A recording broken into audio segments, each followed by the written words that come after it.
Beautiful. We are savoring it down here. Good morning, Integrity, and good morning, Moon.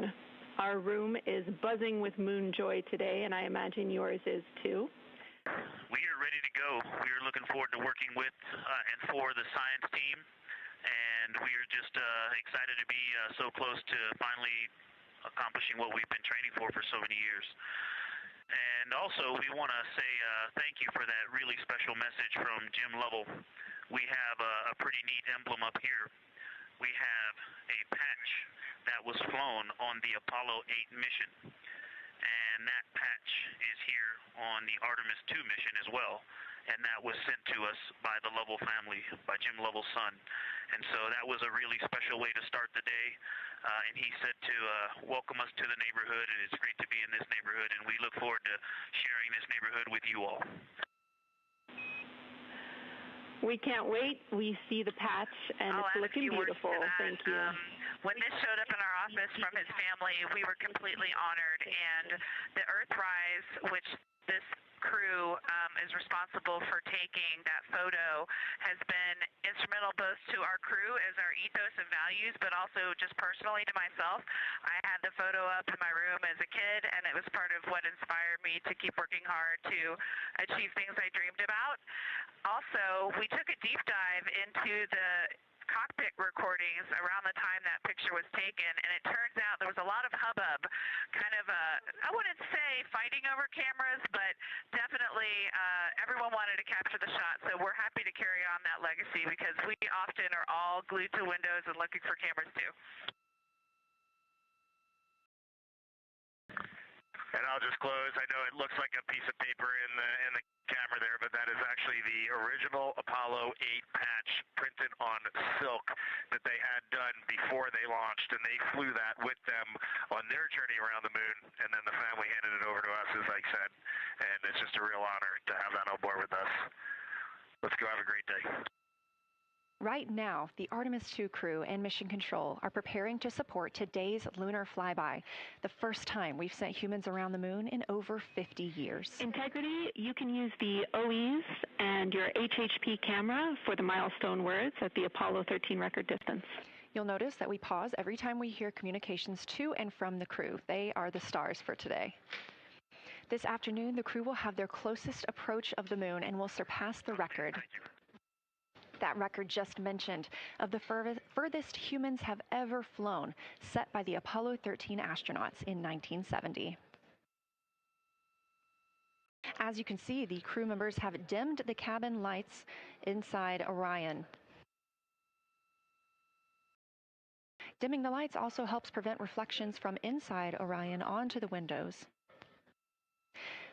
Ahead of this lunar flyby, let's dive in and explain what you can expect over the next several hours. The crew has about 6 hours allotted to make observations about the moon. Throughout the flyby, their activities have been precisely timelined. There are five blocks of time during which the crew will be observing the moon from Orion's windows. At any time, 2 members will be at the windows working in a pair. One crew member will be taking photos from window 2 with a blue shroud over the window. This can help prevent that glare or reflection from inside Orion. They have an 80 to 400 millimeter zoom lens to use. The other astronaut will be in window 3 using their portable computing device, you'll hear that referred to as PCD, to make annotations. Both of these crew members will make audio recordings of what they are seeing, and they'll wear headsets connected to those PCDs.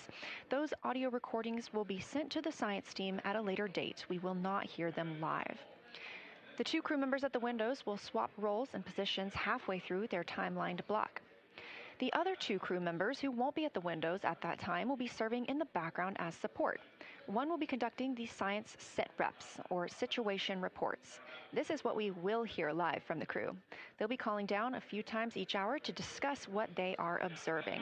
Those situation reports include how the crew is positioned, any missed targets, or anything unexpected they saw, lunar target descriptions, any hardware issues, and of course, their emotions and reactions as they fly by the moon. Good morning, crew. This is Science. We couldn't be more excited for a full day of lunar and planetary observations today, the first one in over 54 years. How do you hear me?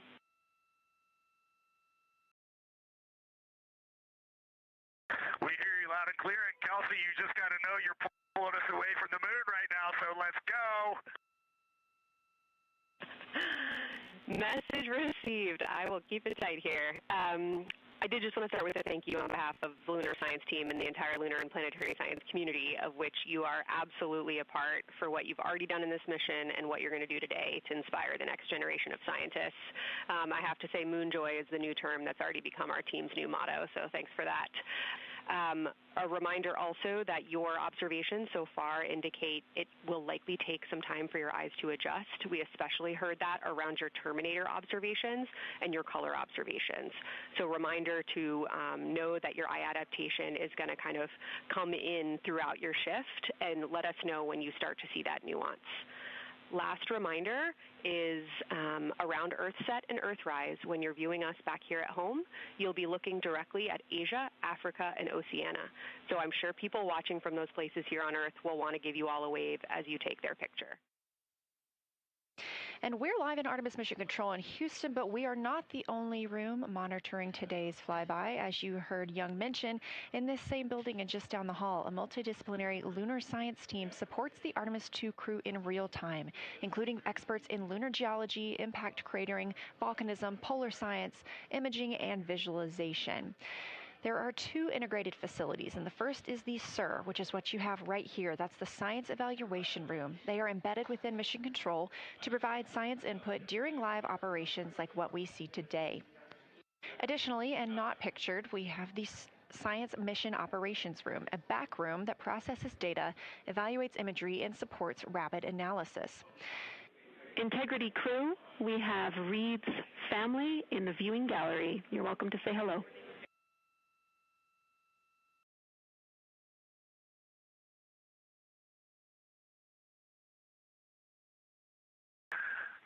Well, whether you're being serious or you're kidding around, that is awesome to hear. Thanks, Jenny. And hello to Ellie and Katie. I don't know who else is there, but it's great to know that you're in mission control right now, following along. We are having a blast up here, and the view of the moon is absolutely amazing.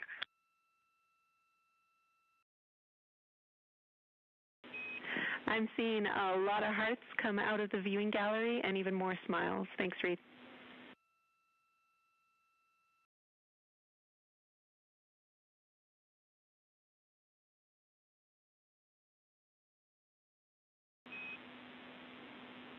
Copy heart, copy bracelet. Integrity crew, on April 15th, 1970, during the Apollo 13 mission, 3 explorers set the record for the farthest distance humans have ever traveled from our home planet. At that time, over 55 years ago, Lovell, Swigert, and Hayes flew 248,655 statute miles away from Earth. Today, for all humanity, you're pushing beyond that frontier. Integrity, over to you.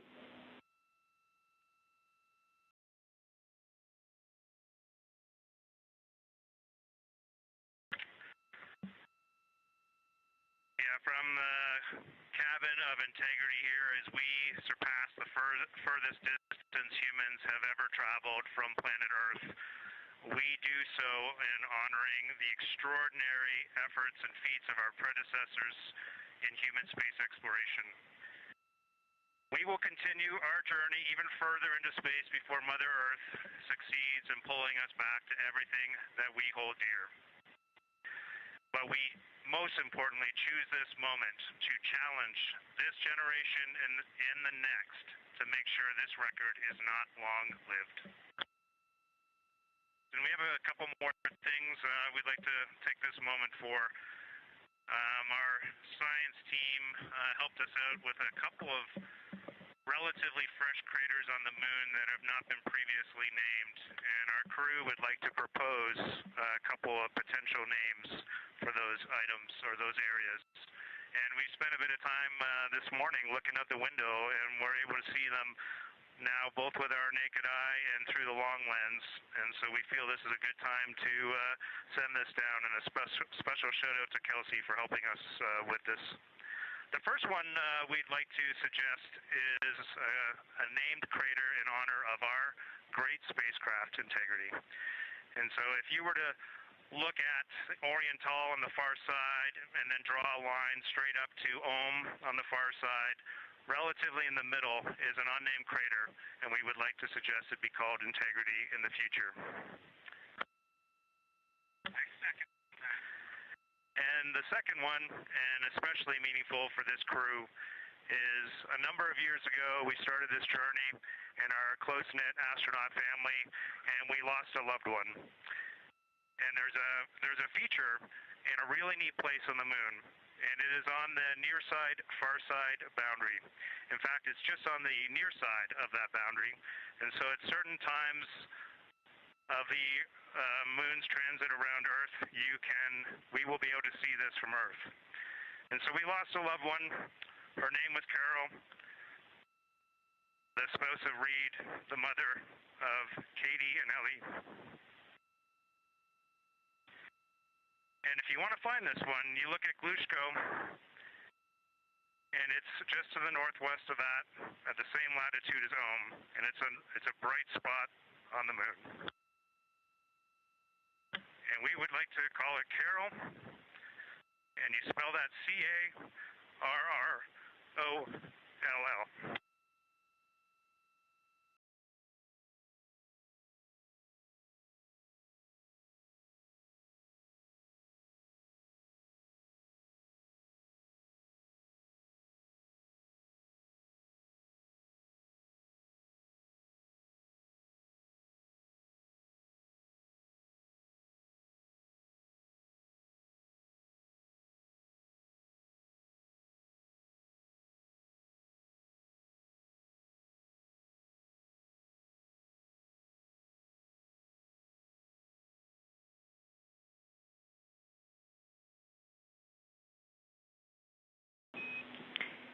Integrity and Carroll Crater, loud and clear.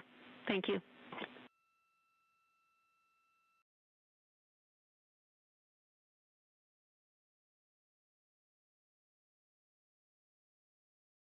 There was a moment of silence here in Mission Control Houston.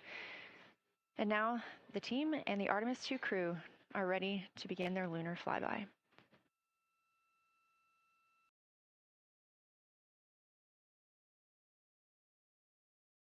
We just realized that we have Earth out window 1 and Moon out window 2, and Earth out window 4 and Moon out window 3, and it gives you the best idea of scale we have had yet. The Moon is about 3 to 4 times the size of the Earth, and it is almost full, and the Earth is just a small crescent out there. It's magnificent. I got a picture of it with the wide lens. Such a majestic view out here. Amaze, amaze, amaze. Thank you, Reed. Now, this is a view from their lunar targeting package at this time, helping them determine what they're seeing on the moon, as well as on the left, keep up with what their next target will be. As you can see, we have got a long list and an exciting day ahead of us. Houston, another observation, whole moon. When you look at the moon, something I've never seen in photographs before, but is very apparent, all the really bright new craters. Some of them are super tiny. Most of them are pretty small. There's a couple that really stand out, obviously. And what it really looks like is like a lampshade with tiny pinprick holes and the light shining through. They are so bright compared to the rest of the moon. School after just being in the 400 mil for the last half hour, looking up close. I got pictures of everything Ike was just describing on the Terminator. It really is a fascinating Terminator. And then Orion just looks so dynamic right now. It's very three-dimensional out the docking hatch compared to what I was just looking at through the 400 mil. We love it. We are getting a sneak preview from one of our SAW cameras at what you're looking at, and we see some of what you're describing. We cannot wait to see your photos. Thanks.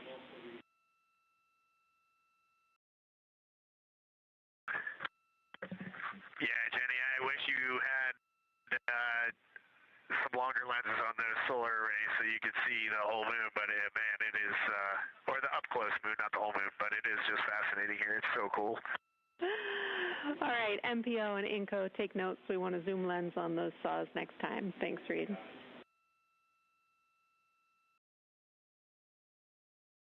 Affirmative. At one point, towards the end of the images of my time in window 3, I just had an overwhelming sense of being moved by looking at the moon. It lasted just a second or two, and I actually couldn't even make it happen again. But something just drew me in suddenly to the lunar landscape, and it became real. And the truth is, the moon really is its own body in the universe. It's not just a poster in the sky that goes by. It is a real place. And when we have that perspective and we compare it to our home of the Earth, it just reminds us how much we have in common. Everything we need, the Earth provides, and that in and of itself is somewhat of a miracle. Science, integrity. First, I wanted to start off with connecting with what Christina said, that it was very moving to look out the window. I had the unfortunate sequence to start looking out the window and then moved to the long lens, and it was hard to speak looking through the zoom because I went straight where Christina went, and I was walking around down there on the surface, climbing and off-roading on that amazing terrain. I also want to underscore something that she said. As we continue to explore, when we actually do go down there to the surface, I know for safety reasons that we would never send someone alone, but I just want to really emphasize how important the discussion time was. When we started to talk, we not only got better science discussion, we got better human connection, and so doing this as a pair, we just learn and grow together, and that's just super important, so thank you for adding that to this plan. Integrity Houston, you are 6 minutes from your 40-minute lunar flyby LOS. From all of us, it's a privilege to witness you carrying the fire past our farthest reach. Thank you. Godspeed. Thank you for that, Jenny, and thank you to all of you for allowing us the immense privilege to be on this journey together. It's quite amazing. And as we go on this journey, thinking about the NASA mission to explore the unknown in air and space, to innovate for the benefit of humanity, and to inspire the world through discovery. And as you've gone along on this journey with us, hopefully we're doing just those things. And as we get close to the nearest point to the moon and farthest point from Earth, as we continue to unlock the mysteries of the cosmos, I would like to remind you of one of the most important mysteries there on Earth, and that's love. Christ said in response to what was the greatest command, that it was to love God with all that you are. And he also, being a great teacher, said the second is equal to it, and that is to love your neighbor as yourself. And so, as we prepare to go out of radio communication, we're still to feel your love from Earth, and to all of you down there on Earth and around Earth, we love you from the moon.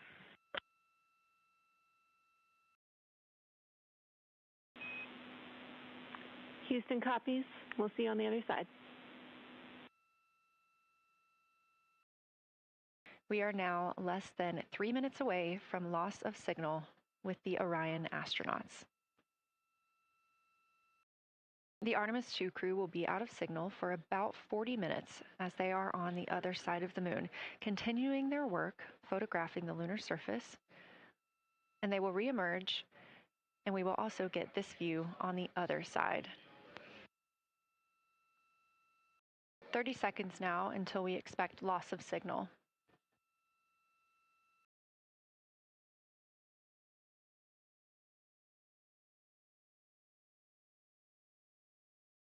And we have confirmation of loss of signal of the Orion spacecraft as it flies behind the moon. We expect to regain communications with them in another approximately 40 minutes.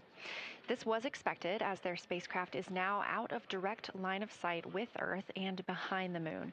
And this is a poignant moment as it's the first time in over 50 years that we have humans completely unreachable by anyone else on Earth. No matter how distant or secluded, we could reach anyone living on Earth, but while the crew flies behind the moon, it's simply impossible to make contact with them.